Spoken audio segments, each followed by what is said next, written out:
Pour la deuxième entrevue de l'émission, j'ai rencontré M. Laurens Casita, qui est conseiller municipal à Saint-Joachim et qui vient nous parler des services de loisirs de la municipalité.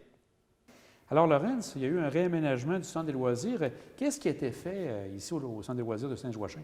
Le réaménagement a été complet au centre de loisirs. Tout d'abord, je veux vous souhaiter bienvenue dans ce nouveau centre. Ah oui. Il a été réaménagé au complet, autant la peinture, autant la cuisine, la salle de toilette. Tout a été réaménagé du côté au niveau des sports, des loisirs, pour les gens, la patinoire, tout ça. Tout a été réaménagé. Ça a commencé quand est-ce que les travaux ont été faits l'an passé? Ça a été fait l'an passé, en 2020. On a fait la peinture et tout ça. Vous savez qu'avant, ce qu'on avait, c'était le mur était peint. Deux artistes de chez nous qui avaient peint les murs durant le festival de l'Ouest. On prenait une année, on peignait un mur, l'autre année, c'était un mur, ou la moitié, puis après ça, on continuait les années suivantes. Et puis, c'est Adrien Bolduc et Claude Paré de Beaupré, qui est décédé aujourd'hui, malheureusement, qui avaient peint les murs. Et on a gardé quand même les souvenirs de tout ça. Et ça a pris combien de temps de faire les travaux, Laurens? Ça a duré pas mal l'année, peut-être 4-5 mois environ, à peu près. Pour compléter ça ici à l'intérieur. C'est ça, j'ai pas pris de date quand ça avait commencé et la fin, mais ça a été fait au cours de l'année dernière. Puis là, je vois derrière que justement, comme tu disais, Monsieur Bolduc et M. Paré qui ont fait leur œuvre, ils ne sont pas perdus parce qu'on a les œuvres derrière nous. Ça, vous avez fait la reproduction comment? Bon, ça, la reproduction c'est des photos qui ont été prises parce que le mur, il n'y avait pas seulement exemple, l'église, le presbytère qui était là.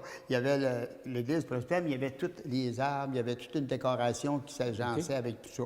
Et on a sorti, nous autres, les bâtisses, les maisons historiques, la grande ferme, on les a sortis en photo pour les mettre sur des cadres comme ça. Ça, c'est Manon Dumont qui avait fait le travail. Elle a fait un très beau travail là-dessus. On est très bien contents. Aussi, au niveau des loisirs, vous allez avoir une nouveauté très importante. Vous allez avoir une nouvelle employée qui est nouvellement arrivée. Oui, c'est... Oui, vas-y, c'est laquelle? Élise Anouet, oui, c'est ça, qui est nouvellement est coordonnatrice au niveau des loisirs et de la culture. Okay. Alors, elle travaille présentement, justement, sur des activités qu'elle va travailler. D'ailleurs, on n'a pas eu de conseils pour parler qu'est-ce qui s'en venait au niveau de nouvelles activités, pour la bonne raison qu'on ne sait pas ce qu'on va là, avec la pandémie, là. Comment ça va se situer, on va le voir au fur et à mesure.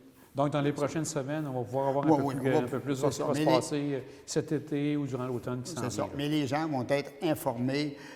Mais pour l'été, il y a toujours le camp d'été pour les jeunes. Ça, le camp d'été est fait en collaboration avec la Ville de Beaupré. La Ville de Beaupré vient ici, les jeunes ici vont à la Ville de Beaupré, d'ailleurs que la municipalité collabore avec eux. Et ça a toujours lieu. Ça a toujours maintenant. Ouais. Tout est prévu pour aller à Beaupré. Ouais. Parfait. Donc, à venir, si les gens veulent avoir plus d'informations pour les activités à venir, ils ont réussi à te contacter. Ça va être inscrit sur le Villageois. Notre journal local, le Villageois, ou des feuilles informatiques qu'on va envoyer aux gens.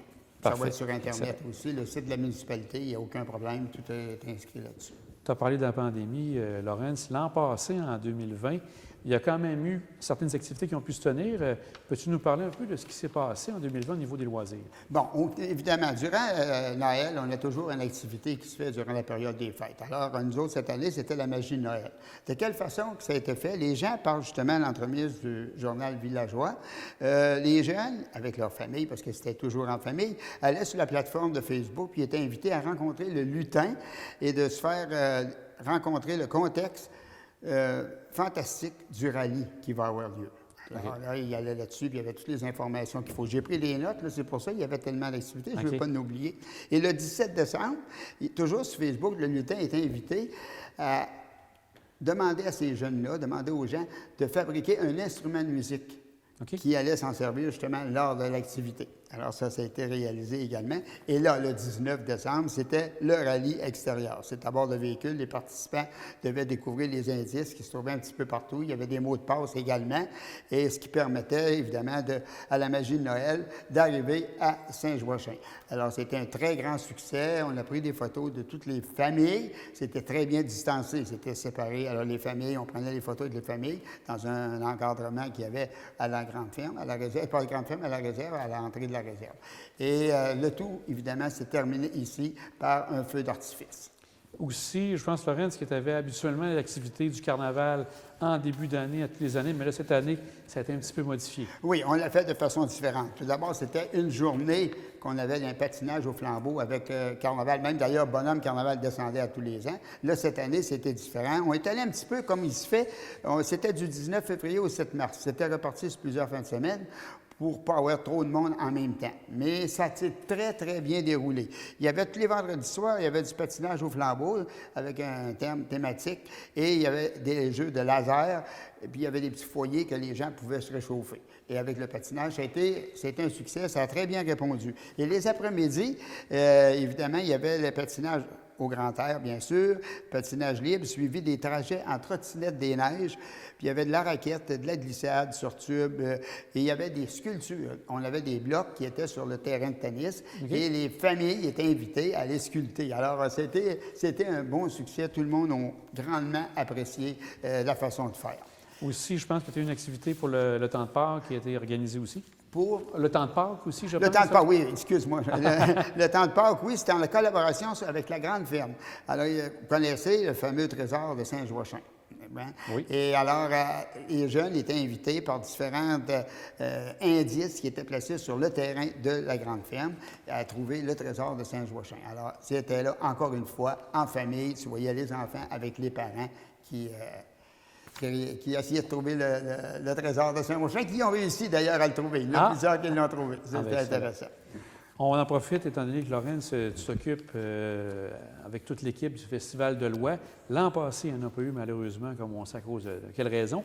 Cette année, là, c'est pas encore sûr. Est-ce que vous avez quand même quelques idées au cas où il y aurait des possibilités? Oui, c'est sûr que pour nous autres, si on a la possibilité, dépendamment, c'est la distanciation qui est importante, parce que quand on a le chapiteau que vous connaissez au niveau du festival qui rentre entre 250 et 300 personnes, mettons ça un petit peu plus vague, entre 250 et 300 personnes, s'il faut qu'on ait une restriction et qu'on soit obligé de mettre seulement 100 personnes, c'est pas rentable quand même. OK. Faut quand même. Et puis avec le masque aussi, la nourriture, en tout cas, ça dépend comment c'est que ça va se présenter. On attend. On est prêt.